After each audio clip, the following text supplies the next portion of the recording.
नमस्ते बच्चों, नोटबुक में आप सभी का स्वागत है। आज हम एक व्यंग तुम कब जाओगे अतिथि पढ़ने वाले हैं।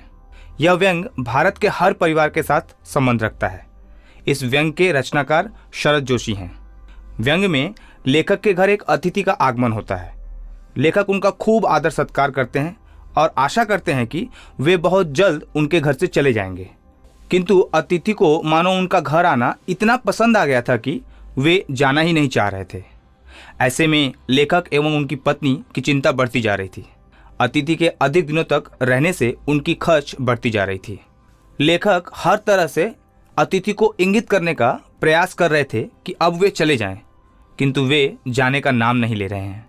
यहाँ पर लेखक ने अतिथि के 4 से 5 दिन ठहरने पर अपनी मनोदशा का बड़े ही व्यंग्यात्मक रूप से वर्णन किया है। बच्चों, इस पाठ में प्रवेश करने से पूर्व लेखक के विषय में जानेंगे। प्रस्तुत पाठ तुम कब जाओगे अतिथि के लेखक शरद जोशी हैं। इनका जन्म 21 मई 1931 को मध्य प्रदेश के उज्जैन शहर में हुआ। इनका बाल्यकाल विभिन्न शहरों में रहते हुए गुजरा। शिक्षा के उपरांत ये कुछ दिनों तक सरकारी नौकरी में रहे। इसके बाद इन्होंने लेखन को ही अपनी जीविका का साधन बनाया। इन्होंने आरंभ कहानियों से की, किंतु कुछ समय बाद व्यंग लेखन ही करने लगे। इनकी व्यंग्यात्मक भाषा अनोखी है। ये बेहद सरल भाषा में अपनी रचनाएं लिखते हैं। शरद जोशी ने अपनी रचनाओं में धर्म, आध्यात्म, राजनीति, सामाजिक जीवन और व्यक्तिगत आचरण आदि को स्थान दिया। इनकी प्रमुख कृतियों में परिक्रमा, किसी बहाने, तिलिस्म, राह किनारे बैठा, दूसरी सतह और प्रतिदिन आदि हैं। इनके द्वारा लिखित 2 नाटक अंधों का हाथी और एक था गधा हैं। इन्होंने एक उपन्यास भी लिखा जिसका नाम मैं केवल मैं उर्फ कमलमुख बीए है। इसके अलावा इन्होंने रेडियो और समाचार पत्रों में लेखन तथा धारावाहिकों में पटकथा लेखन भी किया। वर्ष 1990 में इन्हें भारत सरकार द्वारा पद्मश्री सम्मान प्राप्त हुआ। मध्य प्रदेश सरकार ने भी इनके सम्मान में इनके नाम से शरद जोशी सम्मान का आरंभ किया। इनकी मृत्यु 5 सितंबर 1991 में मुंबई में हुई। तो बच्चों, शुरू करते हैं पाठ का विस्तारपूर्ण अध्ययन। लेखक के घर में जो अतिथि आए हुए हैं, आज उनका चौथा दिन है। अब लेखक के मन में प्रतिक्षण सिर्फ यही प्रश्न उमड़ रहा है, तुम कब जाओगे अतिथि। अतिथि घर में एक स्थान पर बैठकर सिगरेट पी रहे हैं। उनके ठीक सामने एक कैलेंडर है। लेखक इस कैलेंडर की तरफ इशारा करते हुए अतिथि से मन ही मन कहते हैं, देख रहे हो ना, इसकी तारीखें अपनी सीमा में नम्रता से फड़फड़ाती रहती हैं। विगत 2 दिनों से मैं तुम्हें दिखाकर तारीखें बदल रहा हूँ। अर्थात लेखक मन ही मन अतिथि को कहते हैं कि 4 दिनों से तुम मेरे यहाँ ठहरे हुए हो। अब मुझे बेचैनी हो रही है। मेरे अंदर एक खींच पैदा हो रही है तुम्हारे लिए। मैं पिछले 2 दिनों से तुम्हारे सामने कैलेंडर की तारीख बदल रहा हूँ।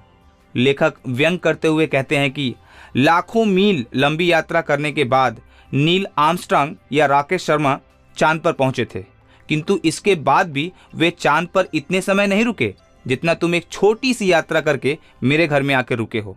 लेखक कहते हैं कि तुम अब तक मेरे साथ एक बहुत गहरा संबंध बना चुके हो। तुम्हें मेरी आर्थिक स्थिति का भी ज्ञान हो गया है। अतः अब तुम्हारे प्रस्थान का सही समय हो चुका है। इस समय तुम्हें चले जाना चाहिए। आखिर अब तो तुम्हारी धरती भी तुम्हें पुकारती होगी। बच्चों, घर में अतिथि के आने से सबसे पहले हमें खर्च की चिंता सताने लगती है। उनकी पसंद नापसंद का पूरा ख्याल रखना पड़ता है। इसी वजह से हम घर में तरह तरह के व्यंजन, मिष्ठान आदि बनाते हैं। लेखक को यह भी चिंता होती है। वे कहते हैं, अतिथि के आगमन के साथ ही उनका हृदय एक अनजान संकट से धड़क उठा था। उनका बटुआ अंदर ही अंदर कांप गया था। ऐसी घबराहट के बावजूद भी वे एक स्नेह भरी मुस्कान के साथ अतिथि के गले मिलते हैं एवं उनकी पत्नी उन्हें नमस्कार करती है। अपने आतिथ्य का वर्णन करते हुए लेखक कहते हैं कि उन्होंने रात के भोजन का स्तर एकाएक उच्च मध्यम वर्ग के डिनर का कर दिया। अर्थात उन्होंने अपने घर में बनने वाले रात्रि का साधारण भोजन न बनाकर आतिथ्य सत्कार के लिए बढ़िया भोजन तैयार किया। वे कहते हैं, तुम्हें स्मरण होगा कि 2 सब्जियों और रायते के अलावा हमने मीठा भी बनाया। वास्तव में लेखक इतना अच्छा अतिथि सत्कार इस कारण कर रहे थे कि उन्हें लगा अतिथि अगले दिन ही लौट जाएंगे। वे अतिथि को रुकने के लिए कहते रहेंगे, किंतु अतिथि नहीं मानेंगे और एक अच्छे अतिथि की तरह चले जाएंगे। किंतु अतिथि जाते नहीं, वे दूसरे दिन भी ठहर जाते हैं। लेखक दूसरे दिन भी उनकी मेहमान नवाजी में कोई कसर नहीं छोड़ते और सोचते हैं कि इसके बाद तो मेहमान अवश्य ही चले जाएंगे। इस व्यंग का शेष हिस्सा हमारे अगले वीडियो में देखिए।